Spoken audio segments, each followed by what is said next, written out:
how to fix Messenger chat heads not showing. First off, you want to test this. Just press and hold on a message and then click on open chat head. Now my setting is not enabled, that's why it doesn't pop up, but usually it should pop up for you. Now here's how you fix it in case it still doesn't work when or after you've done that. You want to go to your settings right here. Then you want to scroll down until you see apps. Click on manage apps.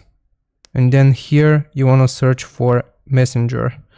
All you need to do is just select the app itself, Messenger, and then you want to press on clear data.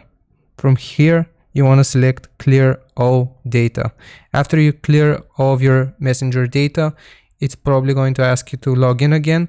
However, now when you have logged in and somebody texts you, a chat head should properly appear. Alright, thank you for watching. If this helped you out, leave a like and sub, and I'll see you next time. Bye.